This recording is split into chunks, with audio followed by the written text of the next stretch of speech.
ranks. He serves on the House Armed Services Committee. So, Congressman, thank you for joining us. The Senate is voting tonight. It could be voting right now on the Hong Kong Democracy Act. Already it's passed the House, seems to have bipartisan support.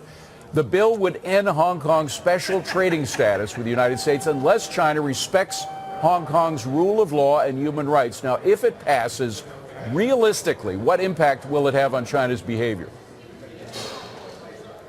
Well, this is a significant piece of legislation. It gives the Secretary of State broad approval authority over that status. So with this current administration, this is a significant step forward. This, by the way, this administration, President Trump, Secretary Pompeo, who I was with this morning and spoke directly with about Hong Kong, this is an administration that is very tough on China. So as long as we have an administration in place who maintains that same spirit, this authority that Congress is granting to the president can be significant moving forward. Jackie DeAngelis here. I'm just wondering what the enforcement of this will look like if, in fact, it does pass.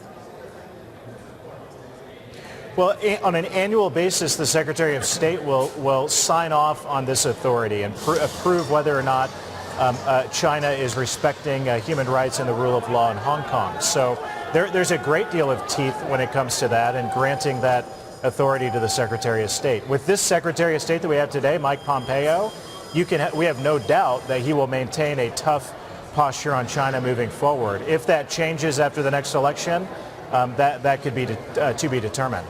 Congressman, it's Jonathan Hoenig. Thank you for being with us. Look, I look at these totally apocalyptic scenes out of Hong Kong. What can we do to change an authoritarian a regime like China? In my estimation, sir, all we can do is stay free. You know, for most of human history, most of the planet has not been free. America is so novel in that sense. So in all that you're doing, whether it's using the bully pulpit or in enacting legislation, we can't change China. But, sir, I hope you'll do everything you can to keep this country strong, to keep it free.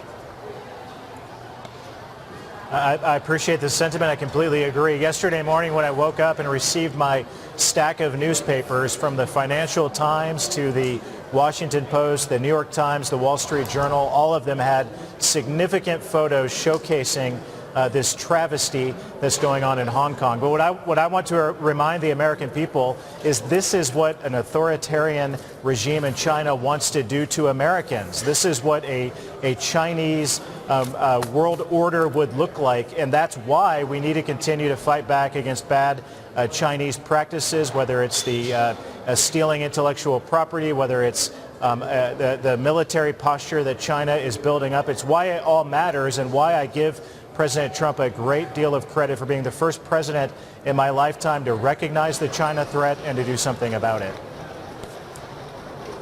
Congressman, I think this passed unanimously, if I'm not mistaken, in the House.